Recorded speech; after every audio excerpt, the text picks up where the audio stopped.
এই হলো deadline communications private limited. আপনারা দেখছেন এক্সপ্রেস নিউজ, খবর নেয়, খবর দেয়।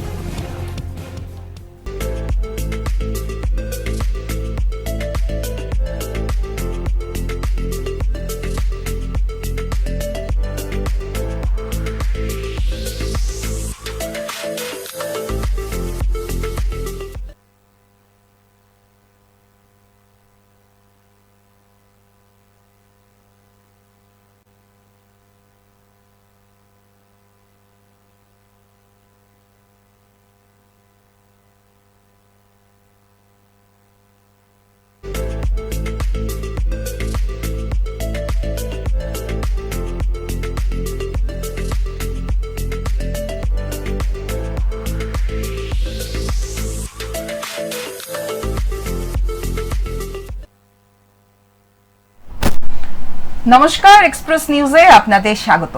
আপনাদের সাথে রয়েছে আমি নম্রতা, আর আপনাদের বারংবার অনুরোধে পুনরায় আমাদের মধ্যে সোনাদা হাজির।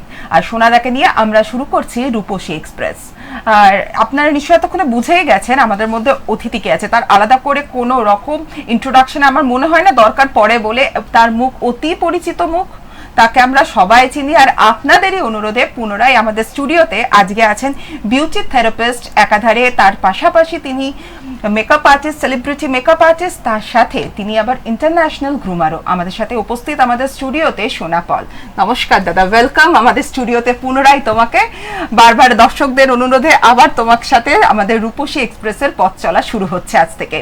দাদা, প্রথমেই তোমার থেকে যেটা জানতে চাইবো, এই যে এতদিন আমাদের রূপসী এক্সপ্রেস থেকে তোমার একটা বিরতিতে ছিলে, এতদিন তুমি রূপসী এক্সপ্রেস থেকে বন্ধ ছিলে, দর্শকদের অনুরোধে, বারবার অনুরোধে তোমাকে আবার যে আমাদের রূপসী এক্সপ্রেসে নিয়ে আসা, তো সেই জায়গায় এই যে মধ্যের যে বিরতি, তুমি যে কোথায় কোথায় ব্যস্ত, এটা কিন্তু জানতে আমাদের দর্শকরা খুব উৎসুক কি দাদা কেন আসছে না, দাদাকে কেন পাচ্ছি না।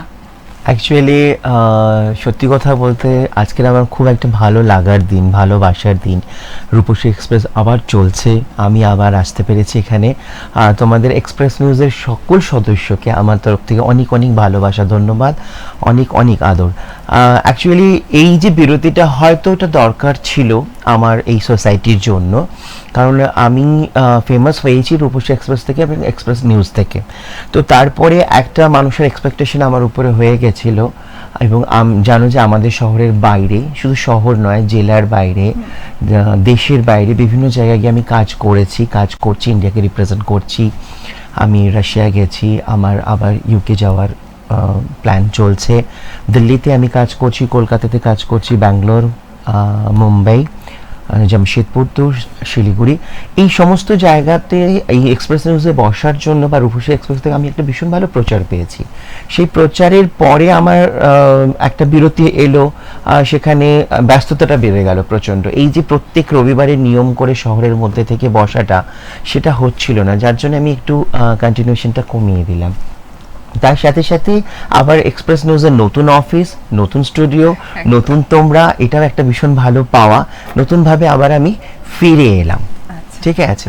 তো এই আসা যাওয়াটার মধ্যেও একটা ভীষণ ভালো লাগা আর ভীষণ একটা উঁচু দিকে যাওয়ার একটা মানে প্রবণতা ছিল আমার। আমি সেগুলো করতে পেরে আজকে দর্শকদের কাছে আবার নতুন কথাবার্তা নিয়ে এসেছি, নতুন টেকনিক নিয়ে এসেছি, প্রচুর ট্রেনিং করলাম। আমি অফিসিয়ালি বিভিন্ন ব্র্যান্ডের হয়ে কাজ করলাম, সেলিব্রিটিদের কাজ করলাম, ফ্যাশন ইন্ডাস্ট্রিতে এলাম ফিল্ম ইন্ডাস্ট্রি ছেড়ে।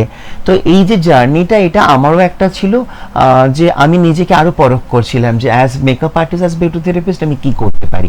কারণ রূপসী এক্সপ্রেস বা এক্সপ্রেস নিউজ থেকে আমাকে একটা জায়গা বা যোগ্যতা, মান্যতা দেওয়া হয়েছে, সেটাকেই বয়ে নিয়ে যাওয়ার জন্য আরও বেশি করে।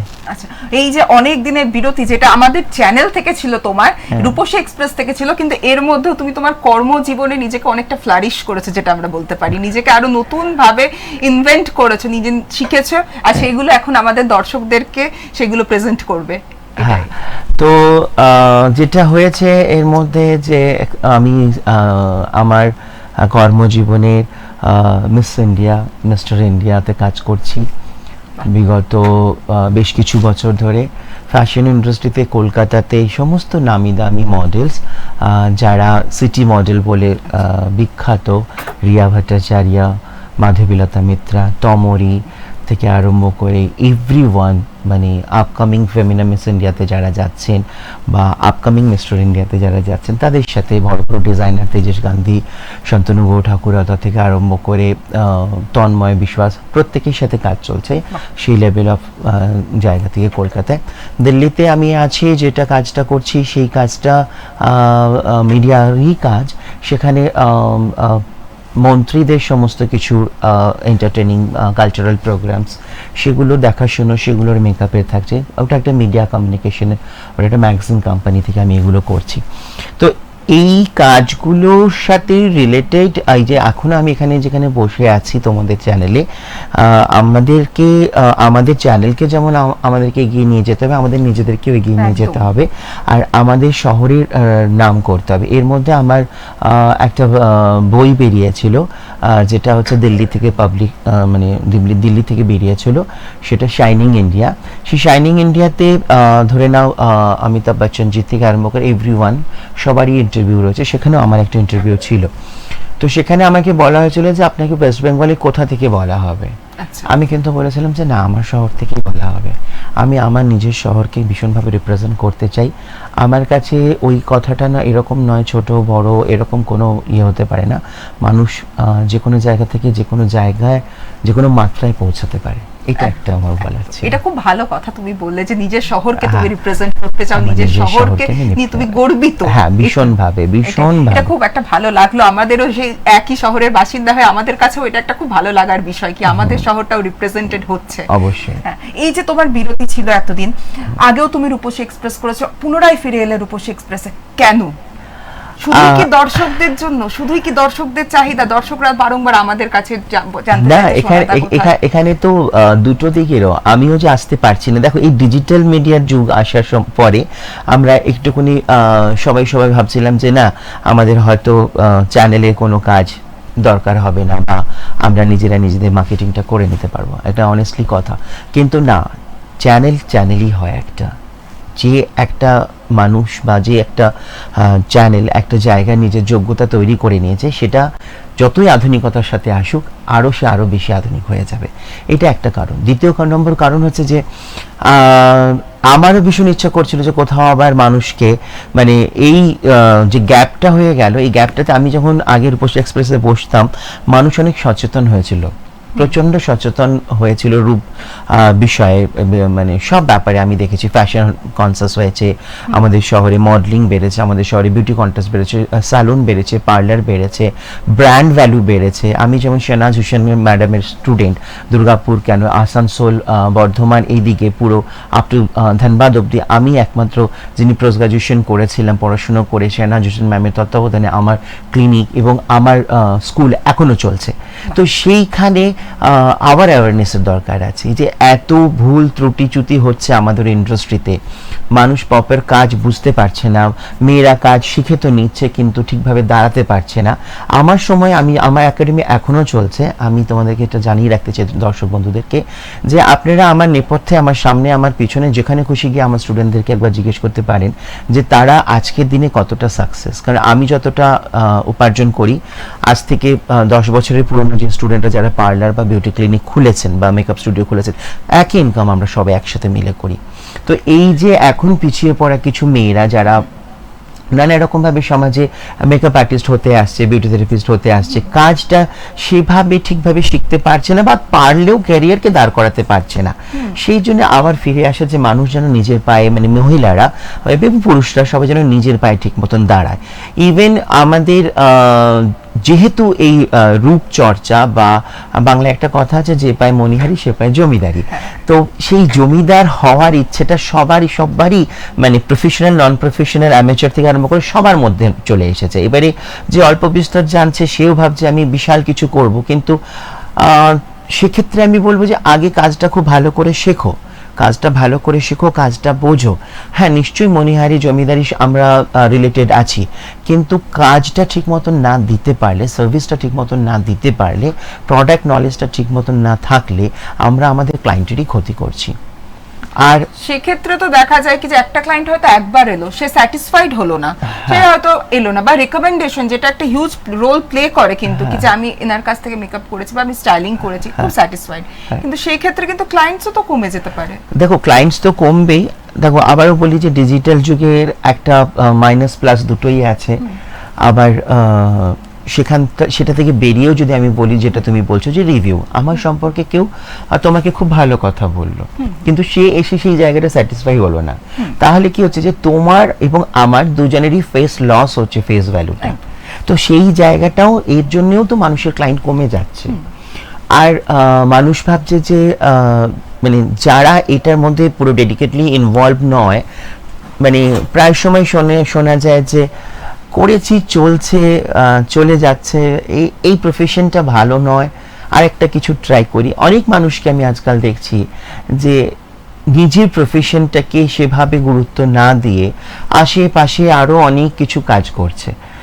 ঠিক আছে, সেটা তার ব্যক্তিগত ব্যাপার, সে করতেই পারে, সেটা নিয়ে আমার কিছু বলা নেই। কিন্তু আমি যেটা, ধরে নাও আমি মেকআপ আর্টিস্ট, আমার নামের নিচে লিখে দিয়েছো, আমি বিউটি থেরাপিস্ট, তুমি বলছো আমি ইন্টারন্যাশনাল গ্রুমার, আমি এই রিলেটেডই কাজ করব একদম, এবং এই রিলেটেড কাজ করে আমি সমাজকে অ্যাওয়ারনেস করব, আমি তোমাদেরকে অ্যাওয়ারনেস করব, যারা নিউ কামার তাদেরকে আমি প্রোগ্রেস করার কথা বলবো, যারা ওল্ড মানে যারা পুরানো তাদেরকে আমি জাস্ট এটাই বলতে পারি যে তারা নিজেদেরকে আরো প্রোগ্রেস করুক, আরো এগিয়ে আসুক, আরো শিখুক।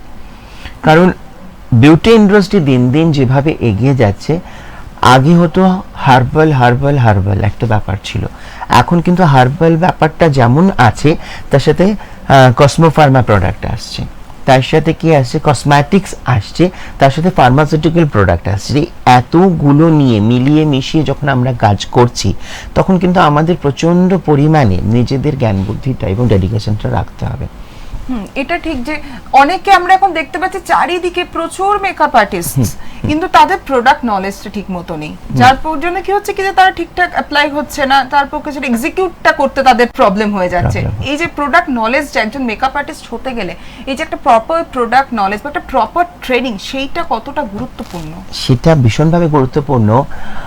দেখো আমি 3 বছর ধরে মেকআপ শিখেছি, 3 বছর ধরে বিউটির উপর পোস্ট গ্রাজুয়েশন করেছি। দেখেই থাকে না, আমি আজকে শিখলাম একজন কারোর কাছ থেকে, যে নিজে যখন মনে হলো কি যে আমি সমৃদ্ধ হয়ে গেছে, আমিও নিজে 5 জন না, এটা এই যে 15 দিনে মাস্টার ক্লাস, 15 ডেজে মাস্টার ক্লাস, সত্যি কি 15 দিনে কেউ কোনো বিষয়ে মাস্টার হতে পারে? সেটাই হচ্ছে প্রশ্ন। আর এই 15 দিনে মাস্টার ক্লাসে ফিসটা খুব কম, ফিস স্ট্রাকচারটা খুব কম, যার জন্য মানুষের কাছে, মেয়েদের কাছে, ছেলেদের কাছে, বাচ্চাদের কাছে ভীষণ অ্যাট্রাকটিভ যে আমি 10 দিনে 10,000, 15 দিনে 15,000 টাকার কোর্স করে নেব। কিন্তু সেই কোর্সটা করতে যাওয়ার সময় 15,000-এর পেছনে আরও 50,000 লাগছে। দ্যাট মিনস তোমার 60, 70, 80-র কাছাকাছি। এবারে এই যে প্রোডাক্টটা সে স্টোর করে নিচ্ছে এবং তার হাতটা প্র্যাকটিসটাও ঠিক মতন হয়নি, সে কিন্তু ইনভেস্ট করেছে বলে তার মাথায় একটা প্রেশার থাকছে, তার বাবা মা, তার সোসাইটি প্রত্যেকে একটা প্রেশার দিচ্ছে যে এটা করেছো, তোমাকে এত টাকা দেওয়া হলো, তুমি এর বিনিময়ে তুমি কি করতে চাও, এর বিনিময়ে তুমি কি উপার্জন করছো আমাকে দেখাও, একটা প্রেশার। ইভেন ধরো আমি বলি মহিলাদের ক্ষেত্রে, ঘরে বসেছিল মহিলারা, তারা তাদের হাজব্যান্ডকে বললো দেখো মাত্র 15,000 টাকা জিনিস কিনতে হবে, 20,000 টাকা আমাকে দিয়ে দাও, এইটুকুনি, আমি এই বছর পুজোতে শাড়ি জামা কাপড় কিছু কিনবো না, আমি একবার মেকআপ আর্টিস্টের কোর্সটা করে নিই। ঠিক আছে, সেই মহিলা করে নিল, তার হাজব্যান্ড যারা সচ্ছল পরিবারের তাদের হয়তো কোনো কিছু যায় আসে না, তারা বলবে ঠিক আছে বউ নিল। কিন্তু অনেক ছেলেরাই আছে যে পরিশ্রম করে চায় যে বউ তার পাশে দাঁড়াক, বা বোন দাঁড়াক, বা মা দাঁড়াক, কিন্তু পরিশ্রমটা তারা, পরিশ্রমের পয়সা, এবার যারা পরিশ্রম করে পয়সাটা ইনভেস্ট করেছে তাদের ক্ষেত্রে বলি, তারাই আর একটা চাপ দিতে থাকে, তোমাকে যে আমি টাকাটা দিলাম তুমি কি করলে। এই বিষয়টা নিয়ে কিন্তু আমি আবার এই জন্যই ফিরে এসেছি অ্যাওয়ারনেস। ঠিকভাবে কাজ শিখুন, আপনারা ঠিকভাবে কাজ করুন, যেভাবে কাজ করলে হবে। Fashion industry, beauty industry, modelling industry প্রত্যেকটা আলাদা আলাদা। হ্যাঁ, ফিল্ম ইন্ডাস্ট্রি, মানে এই ইন্ডাস্ট্রিগুলোকে এক করে ফেলবেন না, এগুলোকে বুঝবেন যে কোন ইন্ডাস্ট্রিটা আপনার জন্য। হ্যাঁ, এখন আমরা একটা যোগ্যতায় পৌঁছেছি, আমি আমার নিজের ক্ষেত্রে বলতে পারি যে আমার 30 বছরের এক্সপিরিয়েন্স হয়ে গেল, সে 30 বছর পরে আমি কিছু ইভেন্টেও যাই, কখনো একটু আধটু দু চারটে কথা বলি ভালো, কিন্তু আমি আমার প্রফেশনের কথা বলি, আমি আমার বিষয়ে কথা বলি, আমি কিন্তু অন্য কোনো বিষয়ে অত ভালো বলতে পারি না, আমি জানিও না। তো এখন নানা জায়গায় হয়তো জামা কাপড় নিয়ে কখনো কখনো কথা বলতে হচ্ছে, বাট আমি ডিজাইনার নই, কিন্তু আমার একটা অভিজ্ঞতা হয়েছে 30 বছর কাজ করার পরে যে এই মানুষটিকে বা এই মেয়েটিকে মনে হয় এটা পড়লে ভালো লাগবে, তার জন্যই আমি সেটা বলছি, তাছাড়া আমার আর বলার অপশন নেই। আমি জুয়েলারি ডিজাইনার নই, কিন্তু কখনো মনে হচ্ছে না এই নাকছেপটা পরলে ভালো লাগবে মেকআপ আর্টিস্টের সেন্স থেকে। কিন্তু আমি অনেক সময় অনেককে দেখছি যে একটা শ্যুট হচ্ছে, শ্যুটে একজন মেকআপ আর্টিস্টই স্টাইলার, একজন মেকআপ আর্টিস্টই ডিজাইনার, একজন মেকআপ আর্টিস্টই ফটোটার অ্যাঙ্গেলও বলছে, মানে এভরিথিং। এটা কিন্তু যে করছে হয়তো সে নিজেকে খুব ভালো ট্যালেন্টেড মনে করছে, কিন্তু এটাও একটা খুব মারাত্মক ক্ষতিকারক। তার কারণ হচ্ছে 10 জনের কাজ যদি একজন করে, সেই কাজটা অতটা কোয়ালিটি হয়তো বা বেরোবে না। আচ্ছা, কারণ কি, আমি মেকআপ আর্টিস্ট, আমার দৃষ্টিভঙ্গি মেকআপ দিয়ে, আমি তো ড্রেপিং এর কিছু বুঝি না। হ্যাঁ, আমি সরু মোটা বলতে পারি যে ইনি মোটা, এনাকে সরু করে দাও, ইনি সরু, এনাকে একটু ফ্লাপি করে দাও, এইটুকুনি, এর বাইরে না। কিন্তু একজন যিনি ড্রেপার, যিনি শাড়ি পরানো শিখেছেন প্রপার ওয়েতে, তিনি যেটা করতে পারবেন সেটা কিন্তু আমি মেকআপ আর্টিস্ট হিসেবে পারবো সেটা না। একদমই। এবারে আমি কি ভাবছি যে না, আমি শাড়িটা পরিয়ে দেবো, ড্রেপারকে আমি চার্জেসটা দেবো না, ওটা আমার থেকে গেল। এইরকম মানে ভাবে যদি আমরা আমাদের শহরে আমাদের ইন্ডাস্ট্রিকে চালাতে চাই, চলবে না। আপনারা প্রত্যেকের কাজ ভাগ করে নিন। ইভেন যিনি ড্রেপার, তিনি কখনোই চেষ্টা করবেন না মেকআপ আর্টিস্ট হওয়ার। আপনি শাড়ির ড্রেপিংয়ে বারবার নতুনত্ব আনুন, আপনি ওখানে এক্সপেরিমেন্ট করুন। যেমন আমি মুখের মেকআপ করব, আমি প্রস্থেটিক মেকআপ আর্টিস্ট হব না। আমি ইন্ডাস্ট্রিতে, ফিল্ম ইন্ডাস্ট্রিতে অনেকবার বলেছে, ছোট ছোট কাজ পেয়েছি, বড় কাজও পেয়েছি, কিন্তু আমার ভালো লাগেনি রিপিটেডলি মেকআপ, রোজ দিন ওই মানে এত সেন্টিমিটার, এতটা বড় একটা বিন্দি লাগাতে হবে, রোজ এইরকমই চোখটা আঁকতে হবে।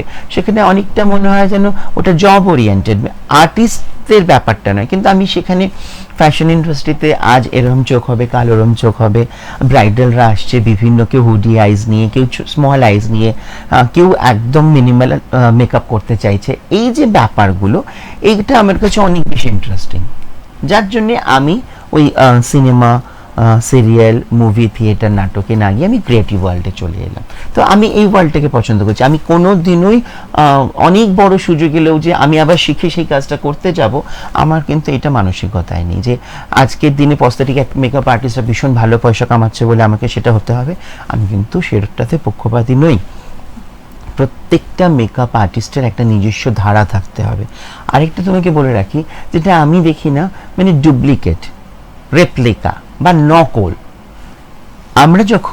আমি যখন 13 বছর বয়সে আমার ক্যারিয়ার শুরু করেছিলাম না শিখে, পরে যখন শিখলাম তখন আমাদের যারা টিচাররা ছিলেন বা আমরা যাদেরকে দেখে বড় হয়েছি, তারা সবসময় বলতো যে নিজের একটা স্টাইল তৈরি করে, এটা তোমার নিজস্বতা, শোনা এটা তোমার নিজস্বতা হবে, শোনা তোমার এই জিনিসটা খুব ভালো, এটা তোমার নিজস্বতা, এরকম ব্যাপারটা ছিল। এখন আমি দেখি, ধরে নাও কোনো একজন মেকআপ আর্টিস্ট কিছু একটা পোস্ট করলো, তারপরে তুমি ডিজিটাল ওয়ার্ল্ডে দেখবে সেটারই মতন আরো 100টা নিজস্বতা হারিয়ে যাচ্ছে। নিজস্বতা হারিয়ে যাওয়া মানে এখানে ক্রিয়েটিভিটিস হারিয়ে যাওয়া, নকলের যুগটা অনেক বেশি এসেছে। মানে কেউ একটা করছে, তারটা দেখে ভালো লেগে গেল, আমিও সেটা করতে লাগলাম, নিজের ক্রিয়েশনসটা বন্ধ। আরেকটা জিনিস কি বলতো, ওই যে ডুপ্লিকেট করতে গিয়ে না, আমরা সেই মিষ্টির দোকানের ট্রেতে বরফি দেখেছো সাজানো, একদম সবকটা সমান সাইজ, একরকম দেখতে, একরকম স্বাদ।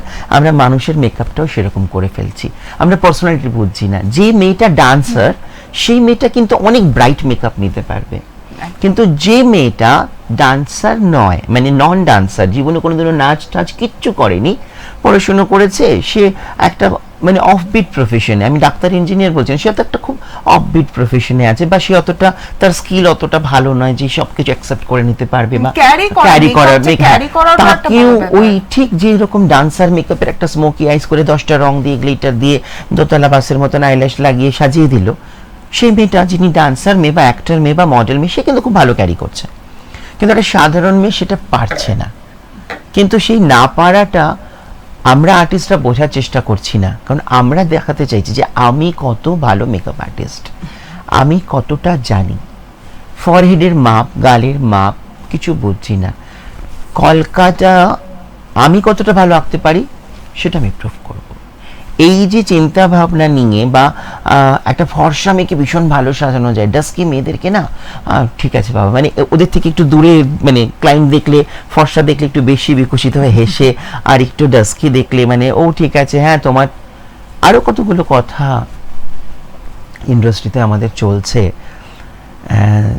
যে আপনি আমার কাছে এত টাকার মেকআপ করলে আমি এই লুকটা করে দেব, আপনি এইভাবে পাবেন ওভাবে পাবেন। আমি ডিটেলিংটা বলতে চাইছি না, আরো পরে আসবো।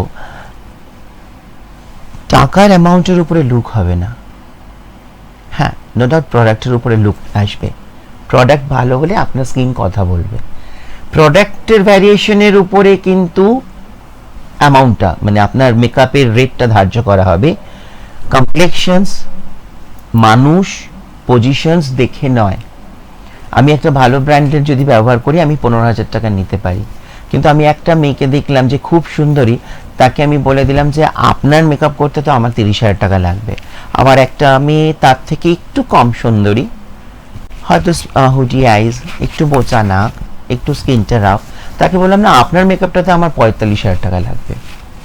এভাবে কিন্তু রেট ধার্য করা যাবে না মানুষকে দেখে, পার্সোনালিটি দেখে মেকআপটা করে দেওয়া হবে। আর রেটসটা যেটা আমরা নেব কারোর থেকে, সেটা ব্র্যান্ডের উপর ডিপেন্ড করবে যে আমি কতটা মাল মশলা লাগালাম, কতটা প্রোডাক্টে আমি ইনভেস্ট করলাম, সেই ইনভেস্টমেন্টটা আমি ফিরে পেতে চাই। এভাবে যদি চলে তাহলে মেকআপ ইন্ডাস্ট্রির আগামী দিনে খুব ভালো একটা ফিউচার আছে। আর যারা শিখছো একটা নেচার মেকআপ আর্টিস্ট, মানে আর্টিস্ট হয়, সেই মানে natural by birth, by born, সেই আর্টিস্টরা অনেক কিছু কাজ একসাথে করতে পারে। কিন্তু যারা শিখছো যে এটা একটা প্রফেশন, আমি প্রফেশন হিসেবে নেব, সেই সমস্ত ইয়াং মেকআপ আর্টিস্টদের, এবং যারা যে আসো ইয়াং ইন দ্য সেন্স বাচ্চা বয়সে বলছি না আমি, যারা ইয়াং ইন দ্য সেন্স আমাদের ইন্ডাস্ট্রিতে ইয়াং এসেছো, তার বয়স 60 হোক না কেন, সে 2 বছর আমার ইন্ডাস্ট্রিতে এসো, আমি তাকে ইয়াংই বলবো। সেক্ষেত্রে তাদেরকে প্রচুর প্র্যাকটিস করতে হবে। মেকআপটা তৎক্ষণাৎ কথা বলে। এই বিষয়টাতে আমি আসছিলাম কি, যে আমরা শিখে নিচ্ছি আর সেটাকে আমরা এক্সিকিউট করতে আরম্ভ করে দিচ্ছি, প্র্যাকটিস করছি না। একটা প্র্যাকটিসের যে অভাব, প্র্যাকটিসটা কতটা ইম্পর্টেন্ট। আমি একটা কোনো কিছু কাজ শুরু করার আগে সেটার জন্য নিজেকে শেখার পরে যে নিজেকে একটা তৈরি করা, নিজেকে সমৃদ্ধ করান, সেই প্র্যাকটিসটা কতটা গুরুত্বপূর্ণ একজন মেকআপ আর্টিস্ট গেলে। আমি শুনেছি, যতটুকুনি আমার জ্ঞান বুদ্ধি, যে ডক্টররা সারা জীবন বলে প্র্যাকটিসে আছে। একদম। কিন্তু আমরা ডক্টরদেরকে ভগবান মনে করি এবং ছুটে ছুটে যাই বড় বড় অপারেশন। এখন তো দেখো মানুষের কিডনি, নি সবকিছু রিপ্লেস হয়ে যাচ্ছে, এটা ভাবাও যায় না। তো সেই ক্ষেত্রে আমি বলছি যে ওয়াই নট আমরা বলবো না যে আমরা প্র্যাকটিসে আছি। সাকসেসটা তো বলবে আমরা যাদেরকে করব, তারা আমাদেরকে রিভিউ দেবে। আমি নিজে কেন নিজের রিভিউয়ের জন্য বলে দেব যে একটু বলো তো আমার কাছে সেজে তোমার কেমন লাগলো। আমার কাছে সে ভালো লাগে, যার ভালো লাগবে সে আনন্দিত হয়ে সবাইকে বলবে। ঠিক আছে, এটা একটা যুগ এসেছে রিভিউ নেওয়া, রিভিউ দেওয়া। আমার কাছে সেজে কেমন লাগছে এটা বলো। নিশ্চয়ই এগুলোর প্রয়োজন আছে। মার্কেটিং বা সেলফ মার্কেটিং, আমি নিজের মার্কেটিং নিজে করছি, তার আগে কিন্তু কাজটা দেখে নেওয়া উচিত এবং নিজের বিবেকের কাছে যে আমি কি সিরিয়াসলি ভালো কাজ করছি। ব্রাইডাল মেকআপটা খুব ইম্পর্টেন্ট। ব্রাইডাল যারা সাজছে তাদের দিনটা খুব ইম্পর্টেন্ট। ইভেন আজকের দিনে বিয়েটা একটা ফেস্টিভ্যালের মতন হয়েছে, এবং মেয়েরা এবং ছেলেরা, বোথ অফ, ছেলে মেয়েরা সবাই নিজেদেরকে নিয়ে ভীষণ সচেতন।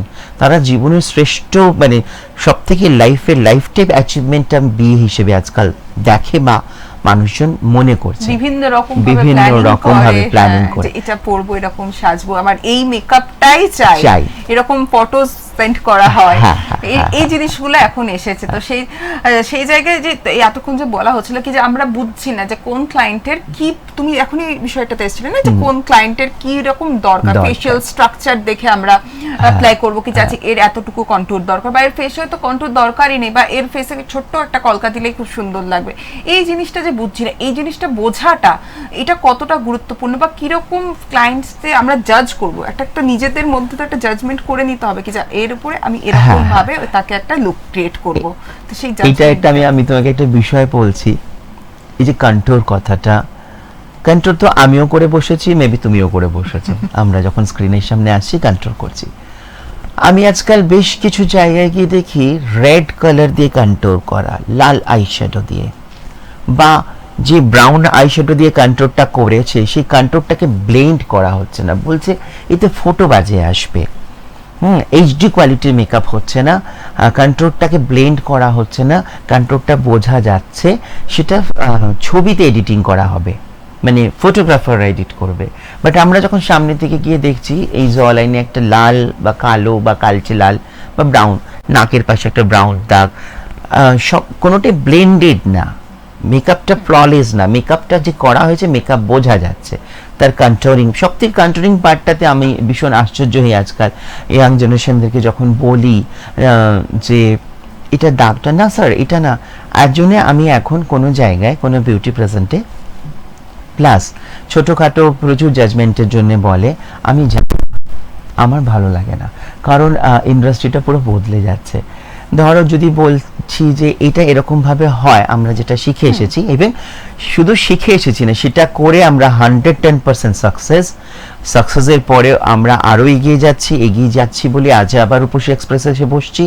আবারও আমাদের মানে কাছে সেই স্টক অফ এডুকেশনটা আছে যেটা দিলে আমার সোসাইটি, আমার ইন্ডাস্ট্রি বেঁচে যাবে বা আমার ইন্ডাস্ট্রির ভালো হবে, যার জন্য আবার আমার এখানে ফিরে আসা। তো প্রত্যেকের ক্ষেত্রে এটা বলছি যে এই যে মেকআপ ব্লেন্ডেড কন্ট্রোলিং করেছি, আইশ্যাডো লাগিয়েছি, সবটাই খুব ভালো ব্লেন্ডেড হবে, খুব ভালো ব্লেন্ড হলে তবে গিয়ে মানুষের ভালো লাগবে সেই জিনিসটা দেখতে। আমি যেটা করেছি সেটা যদি বোঝাই গেল যে আমি এটা করে সুন্দর হয়েছি, তাহলে সেই সৌন্দর্যটা অনেকটা ফিকা হয়ে যাবে, অনেকটা মানুষের কাছে হাস্যস করাবে। এই দেখ নাকের পাশে লাল দাগ, গালের পাশে লাল দাগ, আবার তার উপরে একটু ব্লাশার, আবার দেখ এখানে একটু চিকিমিকি লাগিয়েছে, মানে একটা সহজ সরল ভাষায় আমি বলছি। এবারে মানুষের নিজস্ব চিন্তাভাবনা, আমার কথাগুলো শোনার পরে তারা কীভাবে কোন মানসিকতায় নেবে এবং তারা মেকআপ ইন্ডাস্ট্রিকে কি দেবে এবং কি নেবে সেটা তাদের ব্যক্তিগত ব্যাপার। আমি আমার ইন্ডাস্ট্রির এ ধরনের কথা বলবো না যে আমি আমার ইন্ডাস্ট্রির পিলার, এ ধরনের কথা বলতে আমি অন্য অনেক লোককে শুনি। আমরা না থাকলে ইন্ডাস্ট্রি কী হতো, আমরা না থাকলে মেকআপ ইন্ডাস্ট্রির কী হতো এই সমাজে, না এরকম কোনো কথা নয়। আমি আরও 10 জন, আরও 100 জন, আমরা সবাই মেকআপ আর্টিস্ট। আমরা নিজস্ব চিন্তাধারাকে আমরা স্টেবল করতে, দেখো যারা স্টেবল করতে পেরেছে, যারা আজকের এই পৃথিবীতে এসে নিজের যোগ্যতা প্রমাণ করে নিজের একটা দোকান করেছে, মানে আমি দোকান কথাটা ব্যবহার করছি, বা একটা স্যালুন করেছে, বা একটা পার্লার করেছে, বা একটা মেকআপ স্টুডিও করেছে, বা কিছু না করেও 10টা বাড়িতে ফ্রিল্যান্সিং করে নিজের নামটা স্টেবল করেছে যে ইনি এই ইন্ডাস্ট্রিতে, ইনি বাড়িতে ঘুরে ঘুরে ফেসিয়াল করেন, এই মেয়েটির নাম রমা, এই মেয়েটির নাম শ্যামা, এই মেয়েটির নাম যে কিছু একটা হোক, সে খুব সাকসেস। তো যে সাকসেস সে ইন্ডাস্ট্রিকে দিচ্ছে, ইন্ডাস্ট্রি থেকে নিচ্ছেও। আর যে সাকসেস নয় সে দিতেও পারবে না, নিতেও পারবে না, সবসময় খালি নেগেটিভিটিস তার মনের মধ্যে থাকবে। আমি করেছিলাম, ও আমার কম্পিটিটর বলে আমাকে হতে দেয় না, আমি করেছিলাম, উনি আমার নামে এই কথা বলেছিলেন বলে আমার এটা হয়নি, এ ধরনের মন্তব্য, এ ধরনের কথাবার্তা দিয়ে ইন্ডাস্ট্রি চলবে না। যদি ট্যালেন্ট থেকে থাকে, যদি প্র্যাকটিস করে থাকো, ভালো ইনভেস্ট করে থাকো এবং ভালো মানসিকতার হও, শিল্পী হতে গেলে, যে কোনো ধরনের শিল্পী হতে গেলে উদার হতে হবে। সেই উদারতার সাথে আমাদের ইন্ডাস্ট্রিকে অ্যাকসেপ্ট করলে আমরাও পাবো, তোমরাও পাবে, ভালো চলবে। তো এতক্ষণ তো আমরা মেকআপের অ্যাওয়ারনেস নিয়ে বা কি কি হচ্ছে চারিপাশে আমাদের এইসব নিয়ে আলোচনা করলাম। এবার আজকে আমাদের সামনেই পুজো, আর 15 দিন মাত্র হাতে বাকি পুজোর, সবাই মুখিয়ে আছে কি পুজো সংক্রান্ত কেন কিছু আসছে না, পুজোতে আমরা কিরকম ভাবে সাজবো, পুজোতে নিজেদেরকে কিভাবে ক্যারি করব, পুজোর কতদিন আগে থেকে আমরা পার্লার বা সেলুনে গিয়ে নিজেদের গ্রুমিং স্টার্ট করব, এইসব নিয়ে অনেকে কিন্তু একটা ধারণা থাকে না। আমরা ভাবি কি পুজো ঠিক আছে 7 দিন আগে গিয়ে একটা কিছু করে নেবো, বা 2 দিন আগে গিয়ে পুজোতে তো চুল কাটবো, 2 দিন আগে গিয়ে কেটে নেবো, কিন্তু একটা প্রপার টাইমিং বা কখন থেকে গিয়ে কোন সার্ভিসটা কতদিন আগে নিতে হবে একটা প্রপার ফেশিয়াল?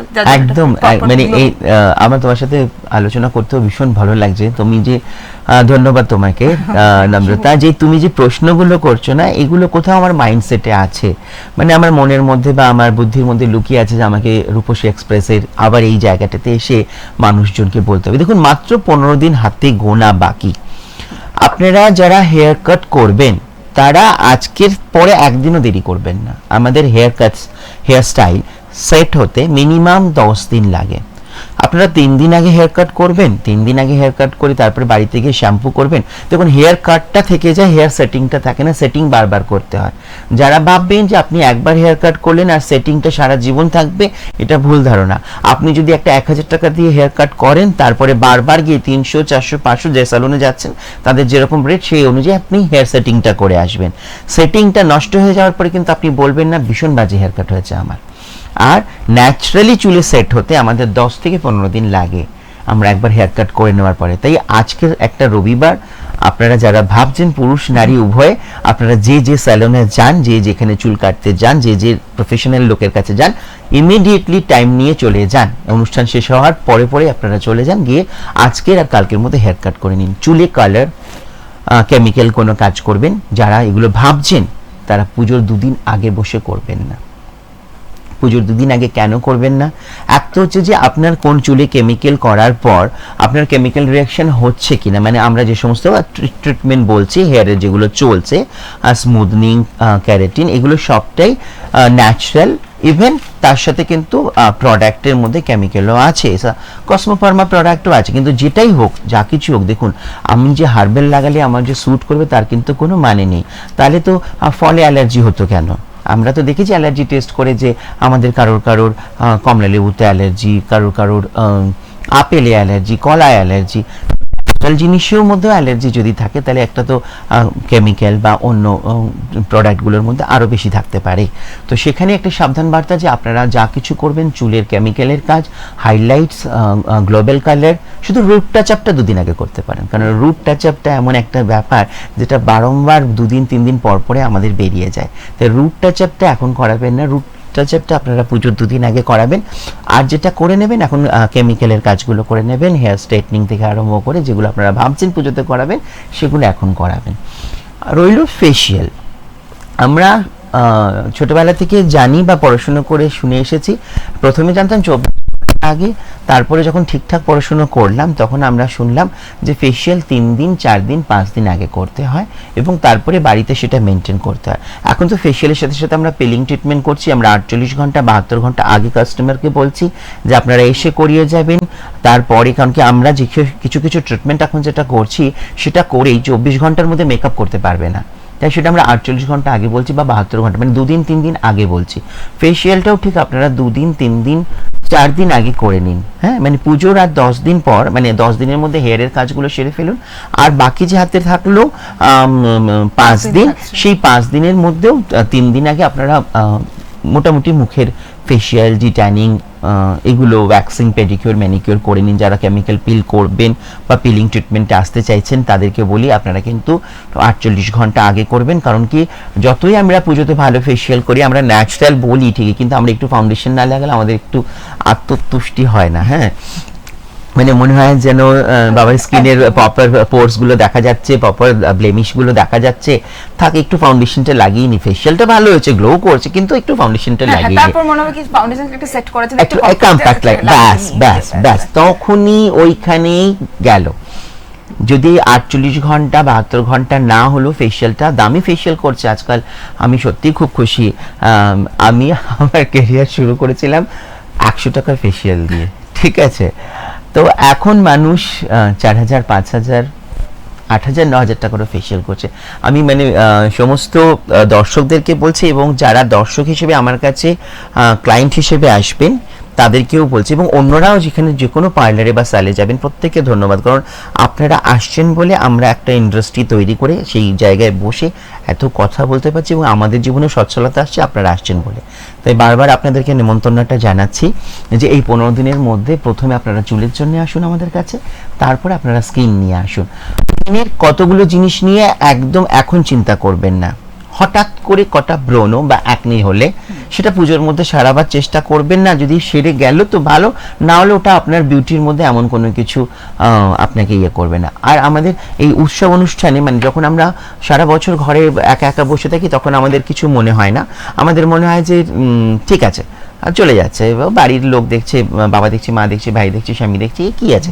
কিন্তু যখন আমরা ফেস করি যে আমাদের বিয়ে বাড়ি যেতে হবে বা আমরা পুজো প্যান্ডেলে গিয়ে দাঁড়াবো, তখন আমাদের মাথায় একটা আসে যে এ বাবা মুখের মধ্যে এত স্পট, এ মা আমার চুলের হেয়ার লাইনটা কমে গেল, এ বাবা আমার চুলের গ্রোথ কমে গেল। ঠিক তখনই 2-3 দিনের মধ্যে যতটা পারেন দামি ট্রিটমেন্ট করে দাগকে উঠিয়ে দাগকে এই করে তারপরে আর কন্টিনিউশন থাকে না। একদম। এই যে আমি এই প্রশ্নটা আসছে, আমি আজকে একটা ফেসিয়াল করে দিলাম, পুজো আসছে সামনে, একটা ভালো একটা দামি একটা ফেসিয়াল করে নিলাম, তারপর পুজোও পেরিয়ে গেল আর ওটার কোনো নিজের স্কিনেরও মেইনটেনেন্স নেই, বা আবার নেক্সট কোনো ইভেন্ট আসার আগে অবধি আর পার্লার মুখ হচ্ছে না। সেই জিনিসটা যে কতটা খারাপ বা সেই যে মেইনটেনেন্সটা কতটা প্রয়োজন সেই বিষয়টা নিয়ে একটু যদি বলো। যেমন দেখো এই যে ফাউন্ডেশন এন্ড কম্প্যাক্ট যে কথাটা আমরা বলছিলাম, বা সেটিং পাউডার, সেটিং পাউডার লাগালেই স্কিনের পিএইচ ফ্যাক্টরে প্রথমে ড্রাইনেস চলে আসে। যদিও এখন অনেক ভালো ভালো ব্র্যান্ড বেরিয়েছে, তারপরেও আমি বলবো ইভেন আমরা দিনের বেলায় এই যে ষষ্ঠীর থেকে শুরু হবে দিনের বেলায় ঘুরতে বেরোনো, উইদাউট সানস্ক্রিন ছাড়া আমরা টোনার লাগাচ্ছি, আমরা অনেক কিছু করছি, কিন্তু সানস্ক্রিনটা স্কিপ করে দিচ্ছি, তারপরে আমি ফাউন্ডেশন লাগাচ্ছি, তারপরে আমি কম্প্যাক্ট লাগাচ্ছি, বাইরে বেরিয়ে রোদে 2-3 ঘন্টা পরে অক্সিডাইজ হচ্ছে, সেই অক্সিডাইজ হয়ে যাওয়ার পরে আমার স্কিনের ট্যানটা পুরো বসে যাচ্ছে, হাইপার হয়ে যাচ্ছে। তো এই যে এই ব্যাপারটা, সেটার জন্যই বলছি যে কোনো ফেশিয়াল ট্রিটমেন্ট 48 ঘন্টা আগে যদি আপনারা করে নিচ্ছেন তাহলে আপনার স্কিনের পিএইচ ফ্যাক্টর ঠিক হচ্ছে, আপনার তৎক্ষণাৎ স্কিন সেন্সিটিভিটি থেকে বেরিয়ে আসছে, খুব সেন্সিটিভ থাকে না। কিন্তু আমরা যখন ফেশিয়াল করছি না, ফেশিয়াল করার সাথে সাথে আমাদের স্কিন কিন্তু সেন্সিটিভ হয়ে যাচ্ছে, কারণ আমরা যদি পিলিং ট্রিটমেন্ট করি তাও ভালো, যদি আমরা ন্যাচারালি স্ক্রাব করি তাহলে আমাদের স্কিনের একটা লেয়ার বেরিয়ে যাচ্ছে, আমাদের নিউ স্কিনটা মানে বেবি স্কিনটা বেরিয়ে আছে, এটা তো আমরা জানি। তারপরে প্যাক লাগাচ্ছি, তারপর মাস্ক লাগাচ্ছি, এখন স্কিনটা ভীষণ সেন্সিটিভ হয়ে গিয়ে হেলদি তো হচ্ছে কিন্তু সেন্সিটিভ হয়ে যাচ্ছে। সেন্সিটিভিটির উপরে যদি আমরা আবার কিছু প্রোডাক্ট চাপাচ্ছি তারই রিয়াকশন হচ্ছে। এবারে কি হলো, পুজোতে 2 দিন ঘোরার পরে ফেশিয়ালটা ভীষণ বাজে করেছে, আমার মুখে পুরো র্যাশ বেরিয়ে গেছে, তখন দোষ চলে যায় পার্লার সার্ভিসের উপরে, তাদের সার্ভিসটা খুব বাজে ছিল। একদম আমরা মেইনটেইন করতে পারছি না, আমরা পরিমাণ মতন জল খাচ্ছি না, আমরা পরিমাণ মতন ক্লিন আপ করছি না, আমরা ঠিক মেকআপ ক্লেনজার দিয়ে ক্লিন করছি না। আমার কাছে বাড়িতে যে ক্লেনজারটা আছে সেটা দিয়ে কাজ চলে যাবে, মেকআপ ক্লেনজার আলাদা করে কিনতে হবে না। আর তারপরে ফেশিয়াল করার পর যখন আমরা বলছি ম্যাম আপনি তো এই ব্র্যান্ডের ফেশিয়াল করেছেন, আপনার কিন্তু হোম কেয়ার, না আমি তো একটা ওই কোম্পানির ময়শ্চারাইজার লাগে, ওইটা একটা ফেয়ারনেস ক্রিম লাগে, এটা একটা এই করি, ওটা একটা এই করি, করে না তাহলে তুমি শুধু আমাকে একটা সবথেকে রেঞ্জের মধ্যে যেটা কম সেটা হয়তো বাড়িতে নিয়ে যাচ্ছেন কেউ। আবার এটাও বলি না, বেশ কিছু ক্লায়েন্ট আমাদের এরকমও আছেন যে যারা প্রপার গাইডনেসটা নেয়। এবং আমি তোমাকে বলি, আমি না মাঝে মধ্যে আমার ক্লিনিকে বসে বসে ভাবি যে 30 বছর তো অনেক মহিলাদেরকে আসতে দেখি যে ভাই আমি তো কিভাবে অন্য রকম হয়ে যাচ্ছে, এরা একই রকম কি করে আছে। হ্যাঁ, এটা আমার খুব ভালো লাগা। আর এটা বিশেষত পুজোর সময় হয়, সারা বছর আমাকে নানা রকম কাজে এদিক ওদিক যেতে হয়, আমি ক্লায়েন্ট ভিজিট করার চেষ্টা করি। আর রোববারটা আমার মেইনলি ক্লায়েন্ট ভিজিটের দিন থাকে, যশের বার রোববার, ঠিক সেজন্য আমি সারাক্ষণ আমার ক্লিনিকে থাকি। কিন্তু এই সময় আমি দেখি এই যে 15টা দিন 20টা দিন আমি কোথাও না গিয়ে আমি একদম আমার পার্লারে ডেডিকেটলি বসে থাকি, ক্লায়েন্ট আসে, কথা বলি, বছরের পর বছর আসছে, তাদেরকে দেখি এবং আমার খুব ভালো লাগে যে যাক একটা বিউটি মেনটেনেন্স, একটা ফেশিয়াল করে শিবভদ্র মহিলার মুখটাকে আর তার মনটাকে এক জায়গায় রাখতে পেরেছি। কারণ আমাদের সবারই মনের বয়স কিন্তু কম হয়, জানো তো, আমাদের মনের বয়স আমরা কিছুতে বাড়তে দিতে চাই না, আমরা সবসময় চাই আমাদের টিনেজের মতন মনটা থাকুক। হ্যাঁ, আমাদের সব থেকে প্রাইম টাইম হচ্ছে 16 বছর থেকে 21 বছরের মতন আমাদের মনটা থাকুক, আমাদের মনে সেরকম জীবনে প্রেম আসুক, আমাদের দেখতে সেরকম লাগুক। তো আমি খুব স্যাটিসফাই হয়ে যাই যখন একটা মানুষের মনটা 20-21 বছরের মতন আছে, কিন্তু তার লুকটা আমি 50 হতে দিইনি, তার লুকটা আমি এটাও বলবো না যে 20-র মতন রেখেছি, একটা ব্যালেন্সিং আছে যে তার মনের সাথে তার মানসিকতার আর তার মুখের একটা ছবিটা আমি একটা ব্যালেন্স করতে পারি। এখানে আমার খুব ভালো লাগে আমার যখন আমি এরকম ভাবে কাজটা করি। আচ্ছা, সেই জায়গায় আমরা ফেশিয়াল জানলাম, হেয়ার কাট, হেয়ার কালার্স, এইগুলো সমস্ত জানলাম। একটা কনসেপ্ট ছিল, একটা সময় ছিল পার্লার সেলুন মানে মেয়েরা যাবে, মেয়েরা সাজবে, কিন্তু এখন কিন্তু সেটা থেকে বেরোচ্ছে আস্তে আস্তে, ছেলেরাও পার্লারে যাচ্ছে, ছেলেরাও বিভিন্ন সার্ভিসেস নিচ্ছে, কিন্তু তাও কোথাও গিয়ে দেখা যায় মহিলার সংখ্যাই বেশি, পুরুষরা যেতে গিয়েও একটা কিন্তু বোধ করছে এখনো, আজকে 2024-এ দাঁড়িয়েও একটা ওখানে যাওয়া, আমরা তো এমনি একটা কোথাও গেটে চুল কেটে নিলেই আমরা সুন্দর দেখতে হয়ে যাবো।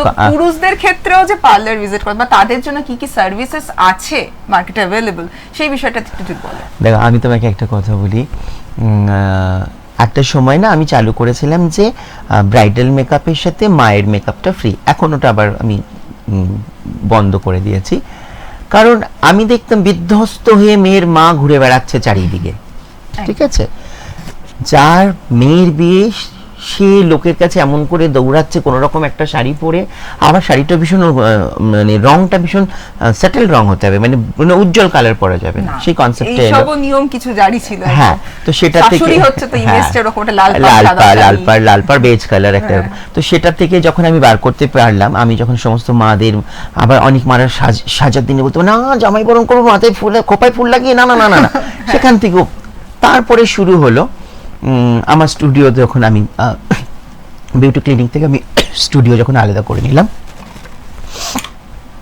এরকম অনেক কনসেপ্ট থাকে, আমরা দেখেছি কি যে মেয়ের মা তো জামাই বরণ করবো, সেই জায়গায় আমরা একটা সাটেল কালারের শাড়ি, তুমি যেটা বলছিল ওরকম পরবো, মেকআপটা একদম লাইটের মধ্যে রাখবো, মাথায় ফুল দেওয়া যাবে না।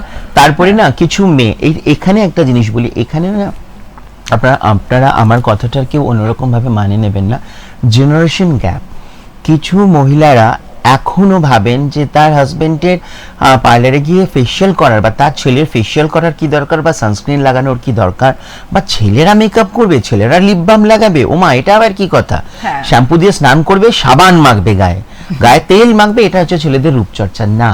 ছেলেদের স্কিনটা কি আলাদা? ছেলেদের স্কিনে কি পিএইচ ফ্যাক্টর নেই? ছেলেদের স্কিনে কি ব্লাড ভেসেলস নেই? না ছেলেদের অয়েলি গ্ল্যান্ড নেই? না ছেলেদের সিবেসিয়াস গ্ল্যান্ড নেই? না ছেলেদের চুলটা কি কোনো রকম অন্য কিছু দিয়ে তৈরি যে শুধু শ্যাম্পু দিলেই হবে, কন্ডিশনার বা হেয়ার স্পা বা কোনো কিছুর দরকার নেই, এরকম কি না?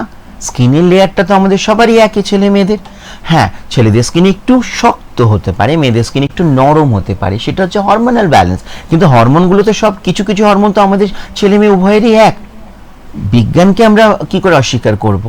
আমরা কি করে ছেলেদেরকে বলি যে সানস্ক্রিন লাগাবার দরকার নেই, তোমার ডিট্যান হবে না, এ কি মেয়েদের মতন সানস্ক্রিন লাগিয়ে বাড়ি থেকে, এই যে মেয়েদের সাথে তুলনা করা ছেলেদেরকে, এটা জেনারেশন গ্যাপ। এখনকার দিনে এটা কম করে। আমি এখনকার দিনে এটা দেখি, যখন আমি ব্রাইডাল বুকিং করতে আসে তখন মেয়েরা বলে সোনাদা গ্রুমের মেকআপটা করে দেবে তো, আমার বরের খুব ইচ্ছা, কিন্তু হ্যাঁ করে দেবো। আর মানে আলটিমেটলি গ্রুম মেকআপ আমার কাছে এত আসছে, এত হচ্ছে, আমার খুব ভালো লাগছে। ইভেন এমনও হয়েছে যে ব্রাইডাল আমার কাছে বুক হয়নি, সেই ব্রাইডাল কোথাও অন্য কারোর কাছে সাজছে যেখানে তার কমফোর্টেবল, কিন্তু গ্রুম একদম ডিটারমাইন্ড না আমি কিন্তু সোনাদার কাছে সাজবো। এই যে কনসাসনেসটা, এবং ছেলেরা এখন আমি দেখি ডিজিটাল মার্কেটে বা সোশ্যাল মিডিয়াতে ছেলেরা কনসিলার লাগাচ্ছে, ছেলেরা জামা কাপড় পরছে। আরেকটা জিনিস লক্ষ্য করেছো যে মধ্যেখানে ট্রেডিশনাল জামা কাপড় পরাটা, মানে বাঙালিরা ধুতি পাঞ্জাবি পরবে, পাঞ্জাবিরা শেরওয়ানি পরবে, মানে যাদের যেটা ছেলেদের আমাদের ঐতিহ্যপূর্ণ জামা কাপড়, সেগুলো পরতে আমাদের ছেলেপুলেরা লজ্জা পেত। হ্যাঁ, এখন সেই জিনিসটা ট্রেন্ডটা আবার এখন আমি আগে দেখতাম, যখন আমি খুব ছোটবেলায় আমার ধুতি পরতে ভীষণ ভালো লাগতো। সরস্বতী পুজো হলে ধুতি, দুর্গাপুজো হলে ধুতি, পয়লা বৈশাখে ধুতি, যে কোনো সময় ধুতি পরতাম। অন্যরা দেখতাম শর্ট প্যান্ট পরে ভীষণ, মেয়েদের মধ্যেও দেখেছিলাম বা ছেলেদের মধ্যেও কি জিন্স প্যান্ট পরে নিলাম, টপ একটা কুর্তি পরে নিলাম, একটা মানে ওয়েস্টার্ন কালচারের কিছু একটা পরে নিলাম। সরস্বতী পুজোতে আমি অঞ্জলি দিতে যাচ্ছি বা দুর্গাপুজোতে অঞ্জলি দিতে যাচ্ছি, এই তাড়াতাড়ি করে একটা জিন্সের প্যান্ট পরে একটা টপ পরেছিল। বাট এখন কিন্তু খুব ভালো হয়েছে, এখন কিন্তু পুরো কনসাস হয়েছে মানুষ। ছোট্ট কুচি কাঁচা থেকে আরম্ভ করে ঠাকুমা দিদিমারা অবধি আট পরে শাড়ি পরছে। নিজেদের ট্র্যাডিশনটাকে আবার ফিরে আসছে। এইটা হচ্ছে যে এই যে আমরা যে বক করছি এর প্রতিফলন। এই আমি আজকের বলে দিতে পারি যে এই যে রূপসী এক্সপ্রেস আবার শুরু হচ্ছে, আমার শহরের এবং আমার শহরের আশেপাশে যে সমস্ত শহরের ছেলেরা সাজতে ভয় পেত, আজকের থেকে তারা বুকের মানে জোরে, মনের জোরে কথা বলবে যে আমরাও পুজোর আগে একবার সালুন ভিজিট করব, ভালো একটা হেয়ার কাট, ভালো একটা হেয়ার স্পা, ভালো একটা ফেসিয়াল নেবই নেব। হ্যাঁ, এইটা কিন্তু হয়ে যাবে, তুমি দেখতে থাকো। আর ছেলে বা মেয়ে সাজলে সবাইকে সুন্দর দেখায়, আমি বলি যে একটা যদি আমরা আজকে সেলফিও তুলতে যাচ্ছি পুজোতে, আমি বয়ফ্রেন্ড গার্লফ্রেন্ডের কথা বাদ দিই, মা বাবা ভাই বোন আমরা 4 জন গেছি দুর্গা পুজোতে, পুজো প্যান্ডেলের সামনে ছবি এলো, মা মুখে বেশ ভালো পরতের ফাউন্ডেশন, বোন ভালো পরতের ফাউন্ডেশন লাগানো, আর ভাই আর বাবার মুখটা ঠিক অনেকটা শুকনো কালো, বাই ফিল্টারেও কিন্তু বোঝা যাচ্ছে যে ওনারা অতিরিক্ত সুন্দর হয়ে গেছেন আর এনারা মোটামুটি সুন্দর হয়েছেন। এই জিনিসটা না, ফ্যামিলির সাথে বেরোলে 4 জনেই সমান সাজুন, ছেলে মেয়ে স্বামী স্ত্রী আলাদা করবেন না যে ছেলেদের জন্য সাজগোজ নয়, সবার জন্য সাজগোজ। একটা বাচ্চা মেয়েকে কত ভালো ভালো সাজান আপনারা, মাথায় নানা রকম ক্লিপ লাগান, সুন্দর সুন্দর জামা পরান, আবার দেখেছি বাচ্চা বাচ্চা মেয়েগুলোকে লাল টকটকে লিপস্টিক লাগিয়েছেন। সেক্ষেত্রে যখন আপনার ছেলে, বাচ্চা ছেলে, তাকে একটা ভালো জামা কাপড় পরিয়েছেন কিন্তু তার কোনো অ্যাক্সেসরিজ নেই, একটা ভালো ক্যাপ দিন, ভালো একটা চশমা দিন দামি, বাচ্চাকে শুরু থেকে শেখান, স্মার্ট লাগবে না। মেয়ে হলে টকটকে লাল লিপস্টিক আর ছেলের গাল ফাটা হলেও কোনো ব্যাপার না। এই ব্যাপারটা একটুখানি আপনারা সবাই মেনটেন করবেন। মানে আমি সবার উদ্দেশ্যে বলছি, যারা করেন না তারা হয়তো শোনার পরে বলবেন যে একটু মানে অন্যরকম ভাবনা চিন্তা নিয়ে ভাবতে পারেন, আর যারা করেন তাদের তো ভালো লাগছে। তো আমি এখানে বসে সবার জন্য বলছি, যারা করেন না তারা শুরু করে দিন, আর যারা করছেন তারা এটাকে মেইনটেইন করুন, কন্টিনিউ করতে থাকুন। ছেলেদের জন্য কিন্তু সাজটা কিন্তু বরাবরই, নারী পুরুষ উভয়ের জন্যই সাজলে সবাইকেই সুন্দর লাগে, তুমি যেটা এখনই বললে। ঠিকই তো, একদমই ঠিক কথা। এই তো নাকি যে রোদে একটা মেয়ে বেরোচ্ছে তার ট্যান পড়ছে, কিন্তু একটা ছেলে বেরোচ্ছে তার ট্যান পড়ছে না, সেটা কিন্তু নয়। সানস্ক্রিনটা দুজনের জন্যই এসেন্সিয়াল যখন তারা বেরোচ্ছে, একদম। তো সেক্ষেত্রে পুজোর আলোচনা নিয়ে আমরা এখন কথা বলছি, সামনেই পুজো আর আমাদের হাতেও একদম খুব কম সময় আছে অনুষ্ঠানটা শেষ করার জন্য। একটা লাস্ট কোয়েশ্চেন তোমাকে দাদা জিজ্ঞাসা করবো, লাস্ট যে মর্নিং মেকআপ, সকালে পুজোতে তো আমরা দুবেলা সারাদিন আমরা বাইরে ঘুরছি, তো মর্নিং মেকআপ কিরকম হবে আর নাইট মেকআপ কিরকম হবে, মানে কি কি এসেনশিয়াল জিনিস যেটা আমাকে মর্নিং মেকআপে নিতেই হবে, মেকআপ করব তার আগে এই প্রিপারেশনটা আমার স্কিনে নিতে হবে, বা রাত্রে মেকআপের জন্য কিরকম সেটা হবে? দেখো, মর্নিং মেকআপে is very important is sunscreen আর SPF वाला ফাউন্ডেশনও, ঠিক আছে, আর তার সাথে কম্প্যাক্ট বা লুজ পাউডার ইজ নেসেসারি। দিনের বেলার মেকআপে আমরা হাইলাইটারটা লাগাবো না, কারণ কি হাইলাইটারে প্রচণ্ড পরিমাণে হাইলাইট মানে সূর্যকে অ্যাট্রাক্ট করে, মানে সূর্যের ইউভি রে থেকে ডিরেক্টলি স্কিনের উপরে। তো দিনের বেলায় আমরা ম্যাট মেকআপ রাখবো, কোনো রকম হাইলাইটিং বা কোনো ব্রাইট কালারের আইশ্যাডো, ব্রাইট কালারের ব্লাশ অন লাগাবো না। দিনের বেলায় একটুখানি ম্যাটের মধ্যে রাখবো। আর এমনিতে দিনের বেলা ম্যাট রাখলেও এখন যা ওয়েদার, আমরা বেরোলেই একটা ন্যাচারাল অয়েল বেরিয়ে সেটা গ্লো চলে আসবে, তাই জন্যে। আর লিপস্টিকের কালারগুলো খুব ব্রাইট বা ফ্লোরেসেন্ট কালার দিনের বেলায় না লাগানোই ভালো। যদিও অনেকে সবসময় লাল লাগাতে পছন্দ করেন, সেটা তাদের ব্যক্তিগত ব্যাপার, সেখানে আমাদের বা আমার কিছু বলার নেই। কিন্তু টিনেজ মেয়েদের ক্ষেত্রে বলছি, ইভেন আমি বলছি মিডল এজ উইমেনদেরকেও, যে দিনের বেলায় লাল পাড় সাদা শাড়ির সাথে লাল লিপস্টিক না লাগিয়ে একটু অফবিট ব্রাউনে বা ন্যাচারাল কালারে বা নিউড শেডের মধ্যে যান, দেখুন দিনের বেলায় লুকিংটা, ছবিটা আর আপনার ব্যাপারটাও খুব ভালো লাগবে, ঠিক আছে।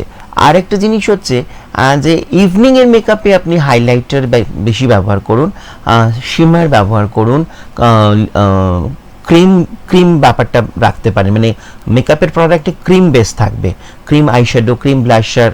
দিনের বেলা কিন্তু পাউডার ব্লাশার, পাউডার আইশ্যাডো ব্যবহার করতে হবে, কিন্তু ইভিনিংয়ে ক্রিমটা ব্যবহার করবেন, কারণ এত আলো থাকবে সেখানে ওই ক্রিমি ব্যাপারটা খুব আলোটাকে অ্যাট্রাক্ট করবে এবং আপনাদের মুখটা খুব গ্লো করবে। রাতের দিকে ব্রাইট লিপস্টিক লাগাতেই পারেন, কোনো অসুবিধা নেই। রাতের দিকে আপনারা সুন্দর রেড, ম্যাজেন্টা, চকলেট, ওয়াইন এগুলো লাগাতেই পারেন যার যার ব্যক্তিগত রুচি হিসেবে। তবে একটা জিনিস বলে রাখি এখানে, যে আমরা যারা মানে আমি তো ফর্সা নই, আমরা যারা কেন বলছি, যারা প্রকৃতিগত উপায়ে হেরিডিটারি অনুযায়ী ফর্সা রংটা পেয়েছেন, মানে তথাকথিতভাবে সাদা, সেই যারা মানে ফর্সা, তারা কিন্তু যত ন্যাচারাল মেকআপ কালার ইউজ করবেন ঠোঁটে তত ভালো লাগবে। আর যারা আমার মতন ডাস্কি বা গায়ের রংটা চাপা, সাদার অপোজিট কালো, সেক্ষেত্রে বলছি, যদি আমি এটা কোনো শেমিং করছি না, বারবার আপনাদের কাছে আমি ক্ষমা চেয়ে নিচ্ছি যে কথা বোঝাতে গেলে যেগুলো বলতে হয়, আর আমার শিক্ষা দীক্ষা যতটুকুনি তাতে আমি এভাবেই কথাটা বোঝাতে পারছি, এর থেকে বেশি ভালো ভাষা জ্ঞান করতে পারছি না। তো কালোদের ক্ষেত্রে বা ডাস্কিদের ক্ষেত্রে বা চাপা রঙেদের ক্ষেত্রে আপনারা কি করবেন, সবসময় ব্রাইট কালার আপনাদের জন্য। আপনারা পোশাকেও ব্রাইট কালার, লিপস্টিকে ব্রাইট কালার, আইশ্যাডোতে ব্রাইট কালার। কখনো আপনারা ভাববেন না যে আমরা ব্রাইট কালার পরলে আমাদেরকে কেমন লাগবে, আপনারা লাইট কালার পরলে আপনাদেরকে খারাপ লাগবে। এটা পুরুষ নারী উভয় ক্ষেত্রে। ধরে নিন কোনো আমার থেকেও যাদের গায়ের রংটা চাপা, সে যদি ভাবে যে আমি একটা ব্লু পাঞ্জাবি পরবো, আমাকে কেমন লাগবে, আমি এটা পরি না, আপনি ডার্ক ব্লুটা পরুন, আপনাকে ভালো লাগবে। ইভেন মেয়েদের ক্ষেত্রেও, যে না আমি আমার গায়ের রংটা এতটা চাপা, আমি এখানে ব্রাইট কালার পরবো না, আমি ডার্ক কালার পরবো না, আমি একটা বেজ কালার পরি না, আপনি সেখানে একটা ব্রাইট কালার বা ডার্ক কালার পরুন, আপনাকে বেশি সুন্দর লাগবে। আজকে আমাদের তো অনুষ্ঠানের টাইম একদম শেষ।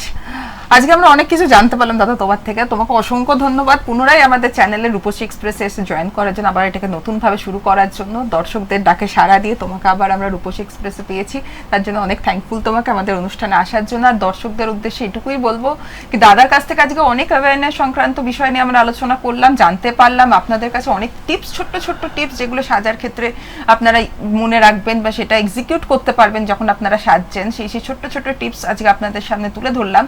এবার এইগুলোকে মাথায় রেখে পুজোর সাজ কিরকম ভাবে সাজবো, কিরকম ভাবে স্টাইলিং করবো, সেগুলোর দিকে এগিয়ে যাবো। আর তার সাথে সাথে প্রতি রবিবার দুপুর 2টোর সময় রূপসী এক্সপ্রেস নিয়ে আমরা থাকবো আপনাদের সাথে, আরো নতুন নতুন টিপস, আরো নতুন নতুন ভাবে স্টাইলিং, মেকআপ কিভাবে করব না করব সেই বিষয়ে আলোচনা করার জন্য আজকের মতো রূপসী এক্সপ্রেস এখানেই শেষ করছি।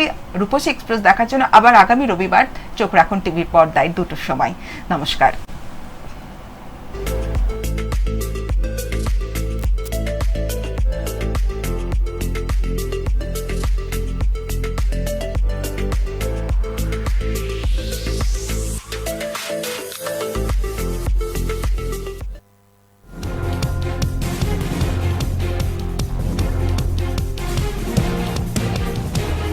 এই হলো ডেডলাইন কমিউনিকেশনস প্রাইভেট লিমিটেড। আপনারা দেখছেন এক্সপ্রেস নিউজ, খবর নেয় খবর দেয়।